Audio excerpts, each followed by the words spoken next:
Almost weekly, I get an email from some unknown person from another country who's asking for money for something, or a phone call from, strange, people call it phishing or social, you call it social engineering scams.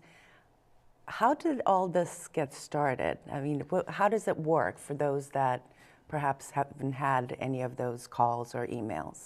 It's been around a very long time, hundreds of years. Social engineering as a whole has been around hundreds of years, where people, deceive somebody into giving information they wouldn't otherwise give. And that can be done in person, it can be done over the phone, or it can be done electronically. You hear the term phishing a lot, especially when it comes to electronic type scams, where they're sending you emails or they're sending you something that you believe is real and ask you to respond. When you think about the electronic side of the house, a lot of the scams that we see come from or pretend to be coming from your bank or from something that you would believe is real. You purchase something on Amazon and you believe that Amazon is now sending you a question and asking you to validate your credit card information. Your bank sends you a letter electronically that asks you to provide critical data. None of those organizations would ever do that. They would send it to you in writing through the hard US mail, or you would get a phone call from them that you could validate it's truly them. They're not going to send you an email and ask you to give up that information.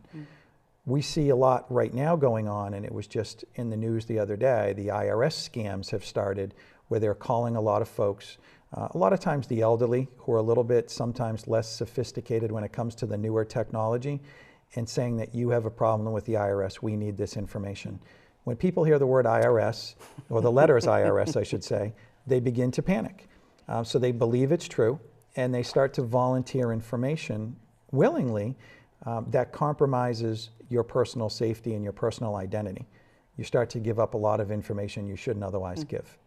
And opening up some of those emails, you see the subject, help my son, or something like that, and you open up and could lead to a virus that can eat up and destroy your computer. It can. I do a lot of speaking engagements on this topic, and I try to remind folks, you can't control what you receive electronically. You can control what you do with it electronically. We all get very excited when we see... No, it's impulsive. I got an email, open it. I have a new email. It's like from the movie years ago, you've got mail. People get very excited when they see that I have a new email, and they almost can't help themselves but click on it. I always try to tell folks, if you don't recognize who that's from, or something seems amiss, delete it. I delete it and call the person. So if I received an email from you that seemed a little strange, a lot of the ones that you see when someone's account has been hacked is you'll receive an email from somebody you know, because they have that person's database. And if I received an email from you that said, hi, check out this link, I would never click on that because I know instantly it's a scam. I know you would never send me something like that. So before I clicked on it, first I would delete it. Second, I would call you and say, geez, I received a very strange email from you, and my guess is someone's hacked into your account. How come so many accounts are being hacked into? I had my Twitter account hacked into a few times. Who does these things, and why do they do them? They want access to your database and your information, and it's easy. We put all of our information daily out on the internet for everybody to see. We use social engineering, and we use social websites like Facebook and LinkedIn and Twitter, and all of our information goes out there daily. There's a value to us putting that information out there. Someone in your industry putting that out there is important, but it also opens you up for someone to attack you, because since your name's so prominent and it's out there all the time and you're in that mix, people have a tendency to start honing in on who they want to try and hack into. Why? What's the benefit for them? If they can get into your account and take over your identity, they become you. It's just like stealing your social security number, your credit card's number, they become you. And if they can manipulate that data and make some money from it, it's good. Dave, I had a friend of mine's mother who opened up one of these emails and had to get everything new driver's license, all new credit cards, and she lost everything. It happens daily. I have a family member whose identity was stolen, and it took us 2 years to correct that. And I know the places to go and the things to do, and it took 2 years to clean the credit report and make sure it was gone and make sure it was handled and it didn't come back. So it's happening daily. The numbers, they didn't escalate this year as much as they have other years, but they're not slowing down either. They're definitely on the rise. Okay, so, don't open emails that are not familiar. Don't go to crazy websites. But the reality is, like, for instance, probably shouldn't mention this, but I do everything online. My banking, my shopping, my work is online. And so on the opposite end, I have a friend who does not have a Facebook, a Twitter, never checks his email, does not do any online interaction. So in which side do you go on? I mean, obviously I'm much more open to being hacked, but then it's the reality of what we have. It is. We're an online society today, and we're going to continue to be.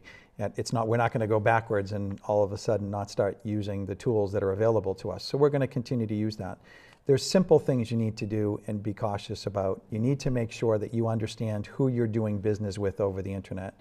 At the top screen when you go to a website, if you're going to purchase something or you're going to put any personal data in there, next to the letters HTTP, if you do not see the letter S, then you don't ever put your credit card or your personal information Why? in there. S stands for, it's basically like a secure website which has been validated to ensure that it's at the highest level of security. So if you were going to purchase something today and you were going to go to a website and you went to Amazon, you would see that it would say HTTPS semicolon //. That's telling you that that website has been protected. So you can feel as confident as you can be about giving up your information at that point. But I still see many folks that go to sites, they don't pay attention to the websites they're on, and they put their personal data there. Using computers in open Wi-Fi areas, coffee shops, hotels, things you want to avoid. You don't want to be in those situations where you're putting in personal data in an open Wi-Fi network, because people hack those regularly. There's people that go and sit at the coffee shops regularly to hack those types of situations, because people are willing to come and put in their passwords and their usernames. Hotels. We get very excited when we go to a hotel and there's free Wi-Fi. We're more excited when there's a free computer to use. Well, the bad guys put what we call key tracking software onto those computers and hotels and lobbies. So every person that comes in and logs in, uses their username and their password, it's now stored. And the bad person takes that information and they have all of your account information there. Credit card you've used, correct, passwords, because everything. if you're on a cruise ship or you're in a hotel and you're away and you didn't bring your own personal device that has a secured network, like you're going through Verizon or AT&T, you're now susceptible to anybody else that's on that network. And that's how they capture that data. I tell folks a lot of times the simple word of no. And we're not trained in this society to say no anymore. And you don't need to be rude about it, but if someone's asking you for something of a personal nature, it's okay to say no until you feel confident to give it up. You go to the large retail stores today, and a lot of the folks that work at those stores are the younger generation, young kids, and they are trained right out of the gate from some of the large stores, we'll say, well, we won't name any, but they're trained that to ask for that individual's cell phone number or zip code or address. And that's to get you on their mailing list, which they sell to a third party, which is where a lot of the hackers go. So when I go to a store and a young person says to me, well, I need your cell phone number, I say no. It usually confuses them because they're trained to ask for it, and very few people will tell them no. Most people will willingly give up that cell phone number. Now they have it. That cell phone number is out there.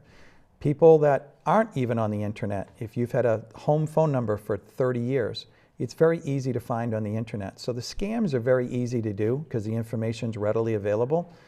But if you're not sure whether it's in person, electronic, or in mail, it's okay to say no and make sure you validate before you give that information up.